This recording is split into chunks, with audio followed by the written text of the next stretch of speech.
Cry Mumbai संस्थेच्या वतीने पारधी समाज पंच कमिटी आणि प्रशासकीय अधिकारी यांच्या संयुक्तपणे बालविवाह आणि बालकामगार प्रश्नावर चर्चासत्र पार पडले। अरणगाव रोड साईलॉन येथे झालेल्या चर्चासत्रात पारधी समाजातील जात पंचायतच्या पंचमंडळाने बालविवाह होऊ देणार नसल्याचा ठराव केला। यावेळी पंच कमिटी, प्रशासन, सामाजिक संस्था आणि समाज यांची सकारात्मक खुली चर्चा घडली। या चर्चासत्राचे उद्घाटन जिल्हा विधी सेवा प्राधिकरणाचे सचिव तथा न्यायाधीश भाग्यश्री पाटील यांच्या हस्ते झाले। यावेळी नगर ग्रामीणचे पोलीस उपअधीक्षक संपत भोसले, दीपक कालेकर, सुनील भालेराव, क्राय संस्थेचे सल्लागार राजेंद्र काळे, बाल न्याय मंडळाच्या बेबी बोरुडे, ॲडव्होकेट अनुराधा येवले, संतोष काळे, अजित भोसले, मंदा कांबळे, स्वाती नेटके, समाधान काळे आदींसह पारधी समाज बांधव आणि महिला उपस्थित होत्या। पारधी समाजातील नागरिकांना स्वतःची ओळख मिळण्यासाठी तातडीने एक शिबिर घेऊन त्यांना आधार कार्ड, रेशन कार्ड देण्याचे काम केले जाणार आहे। संवेदनशीलतेने पारधी समाजाचे प्रश्न सोडवण्यासाठी प्रशासनाने 2 पाऊल पुढे राहणार असल्याची भावना यावेळी बोलताना भाग्यश्री पाटील यांनी व्यक्त केली। तर पारधी समाजावर लागलेला गुन्हेगारीचा कलंक हा शिक्षणातून पुसला जाणार असल्याचे यावेळी बोलताना पोलीस उपअधीक्षक संपत भोसले यांनी स्पष्ट केले। तर शासनाच्या कल्याणकारी योजनांचा समाजातील दुर्बल घटकांना लाभ मिळवून देण्यासाठी जागृती सुरू असल्याचे यावेळी बोलताना क्राय संस्थेचे सल्लागार राजेंद्र काळे म्हणाले। नमस्कार आदरणीय व्यासपीठ, समोर जमलेले सर्व पारधी समाजातील सर्व समाज बांधव भगिनी, आज काळे यांनी जो कार्यक्रम एवढा चांगल्या पद्धतीने आपल्याला आहे, या कार्यक्रमाला आपल्याला खाण्याचे सर्व प्रत्येक गोष्ट सांगितलेली आहे। त्या गोष्टीचं जरी आपण फक्त अनुकरण केलं तरी त्या गोष्टी आपल्याकडून होण्यासारख्या आहेत। ज्या पूर्वीच्या काळी होत होता की 18 पगड जातील त्यात सर्वच आले बरोबर घेऊन महाराजांनी जे राज्य केलं त्यातले सर्व आपण आहात। आणि एक अजून एक सांगतो की कुठं काय झालं की एक पारधी समाजाचा अरे यांनी काय केलं असेल, त्यांनी काय केलं असेल किंवा त्यांनी चोरी केली असेल किंवा नाही, असं नाही। सगळेच आहेत, सगळेच करतात, सगळेच करत आहे असं नाही। परंतु मला सगळ्यांना एक आव्हान आहे की आपण आपल्या घराच्या ज्या ठिकाणी वाडी वस्ती घर आहे किंवा बंगला आहे त्याच्या आजूबाजूला CCTV कॅमेरे लावले की जेणेकरून आपण ते डिव्हाइस आपल्या बरोबर असं जसं की सुट्याला मध्यंतरी ओपनिंग आम्ही केलं त्याच्या मंत्रीच्या घरात की कुणी अरे काहीतरी केलं असं, परंतु तुम्ही जर सकाळी रात्री त्या घरात गेल्यावर सकाळी बाहेर निघता चारी बाजूने आपल्याला लावलं ते 1-2 कॅमेरे, तर तुम्हाला कुणी बोट दाखवायची काही गरज नाही तुमच्याकडे। तर या दृष्टिकोनातून ते करा। आणि दुसरं अजून एक की बऱ्याच गोष्टी आपल्यात तक्रारी एकमेकाच्या विरोधात होतात। नंतर तालुक्याच्या आम्ही नाव नाही सांगणार, तालुक्याच्या हद्दीत भावानं भावाच्या विरोधात केले, बापाच्या विरोधात केले, आईच्या विरोधात केले।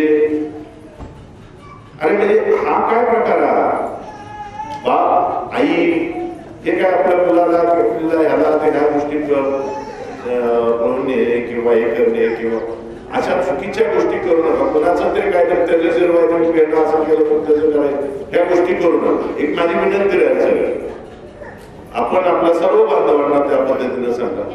समाज कुठेतरी प्रोग्रेसिव्ह होत चाललेला आहे, कुठेतरी सुधारत चाललेला आहे। सर्व गोष्टी शिक्षणाच्या माध्यमातून आपल्याला ह्या गोष्टी सुधारण्याच्या फार मोठ्या संधी आहेत आपल्याला, ती संधी आपण घ्या। अशा गोष्टीवर लक्ष न देता शैक्षणिक दृष्टिकोनातून प्रगती करून त्याच्यातून आपल्याला सामाजिक प्रगती, आपली आर्थिक प्रगती किंवा स्वतःचा विकास आपल्याला करता येईल। या प्रत्येक गोष्टी आहेत आपल्याला, ज्या स्कीम्स आहेत, ज्या काय असतील ते आता तुम्हाला समोरचे वक्ते सांगतील। मलाही जायचं आहे काम असल्या कारणानं, त्यामुळे मी आपली रजा घेतो। कटिबद्ध आहे, आपण ज्यांच्याकडे आधार कार्ड आहे त्या सगळ्यांची यादी द्या। मी माननीय जिल्हाधिकारी सालीमठ साहेब यांच्याशी आजच बोलते आणि लवकरात लवकर तुमच्या सगळ्यांसाठी आपण एक कॅम्प घेऊ। तुम्हाला आधार कार्ड कसे मिळतील यासाठी आपण निश्चितच प्रयत्न करू।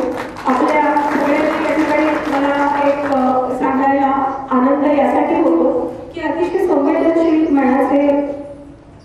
आमचे प्रमुख जिल्हा व सत्र न्यायाधीश श्री सुधाकरजी यादीपेटा साहेब आहेत. कुठलाही कार्यक्रम कागदोपत्री न राहता त्या कार्यक्रमामधून काहीतरी सामाजिक संदेश देता आला पाहिजे अशा सक्त सूचना त्यांनी आम्हाला केलेल्या आहेत. आणि मागे असंच दिव्यांगासाठी कार्यक्रम राबवत असताना असं निदर्शनास आलं की मागच्या 20 वर्षापासून इथे अनामते म्हणून दिव्यांगाविषयी काम करणारी एक संस्था आहे. तर दिव्यांगांना आधार कार्ड मिळाले नाही. ते जवळपास 5 ते 6 वेळा जिल्हाधिकारी कार्यालयामध्ये गेले, मात्र त्यांच्या हाताला ठसे नसल्यामुळे आधार कार्ड नाकारले गेले. एक तांत्रिक त्रुटीमुळे ते आधार कार्ड नाकारण्यात आले. अर्थात दिव्यांगांना हातावर चालावं लागतं, त्याच्यामुळे त्यांच्या हाताला ठसे लागले आणि त्या मशीनमध्ये ते ठसे उतरत असल्यामुळे त्यांना ते आधार कार्ड मिळाले. आमचे प्रमुख जिल्हा सत्र न्यायाधीश श्री सुधाकर यादीपेटा साहेब यांच्या कानावरती हा प्रश्न आम्ही नेल्यानंतर सालीमठ साहेबांशी आमचं लगेच बोलणं झालं आणि अवघ्या 4 दिवसामध्ये आम्ही जिल्हा विधी सेवा प्राधिकरणामध्ये या आधार कार्डसाठी सर्व यंत्रणेसहित एका कॅम्पचं आयोजन केलं आणि 24 दिव्यांगांना आधार कार्ड वितरित करण्यात आलं. हे सांगण्याचं कारण एवढंच की तुमच्या आधार कार्डासाठी सुद्धा जिल्हा विधी सेवा प्राधिकरण निश्चितच प्रयत्न करेल आणि आपण यातून मार्ग काढू. तुमच्या त्या प्रश्नांपैकी आधार कार्डची जबाबदारी जिल्हा विधी सेवा प्राधिकरणाने घेतली आहे. अर्थात जिल्हा विधी सेवा प्राधिकरणाने ती जबाबदारी जरी घेतली तर मतदार हुआ तुम्ही आहात.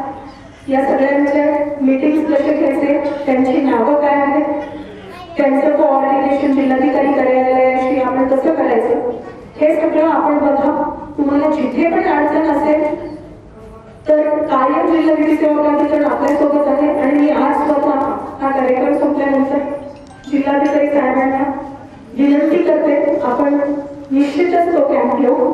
पण हा त्यांचा जो सगळा डाटा आहे तो संकलित करणं आणि जे काही कागदपत्र असतील तर ते काढण्यासाठी त्यांना काही अडचणी येत असतील तर आपण त्या सगळ्यांना मदत करा आणि आपण निश्चितच त्यासाठी प्रयत्न करू. आज क्राय मुंबई या संस्थेच्या वतीनं नगर जिल्ह्याचं आणि श्रीगोंदा तालुक्याचा पारधी जात पंचायतीच्या आधारित आपल्या पारधी समाजाच्या तरुण युवक कार्यकर्त्यांची कॅपॅसिटी बिल्डिंग जात पंचायतीच्या संदर्भात होती. या कार्यक्रमासाठी जिल्हा सत्र न्यायाधीश भाग्यश्री पाटील मॅडम ह्या जिल्हा विधी प्राधिकरणमध्ये आहेत आणि ते न्यायाधीश आहेत नगरला. त्यांनी पण अमूल्य त्यांचे सर्व स्टाफ येऊन त्यांचं अमूल्य मार्गदर्शन केले. बरेचसे ॲडव्होकेट होते, जज होते आणि यामध्येच भोसले साहेब DYSP नगर ग्रामीण हे भोसले साहेब पण या ठिकाणी उपस्थित राहिले. त्यानंतर कालेकर साहेब सहाय्यक प्रकल्प अधिकारी भालेराव आणि संस्थेचे सर्व कार्यकर्ते पदाधिकारी उपस्थित होते. याच्यामध्ये पारधी समाजाचा मूळ मुद्दा म्हणजे आयडेंटिटीचा मुद्दा आहे, शिक्षणाचा संरक्षणाचा मुद्दा आहे आणि बालविवाह बालमजूर बालकामगार होणार नाही यासाठी पारधी जात पंचायतीमध्ये आज ठराव घेण्यात आले आणि या ठरावांद्वारे पारधी समाजातले जे पंच कमिटी आहे त्यांनी मान्य केलेले की आम्ही इथून पुढे बालविवाह बालमजूर बालकामगार पुन्हा होऊ देणार नाही. तसेच आम्ही या क्षेत्रामध्ये आमच्या आयडेंटिटीचा मुद्दा आम्ही मिळून घेऊ आणि त्यांनी या सर्व अधिकाऱ्यांसोबत एक खुली चर्चा करण्यात आली आणि या खुली चर्चेमुळे सरकारी अधिकारी आणि तहसीलदार आणि यांचे कलेक्टर आणि सर्व न्यायाधीश यांच्यासोबत आदिवासी प्रकल्प कार्यालय यांच्यासोबत एकदम चांगली चर्चा झालेली आहे.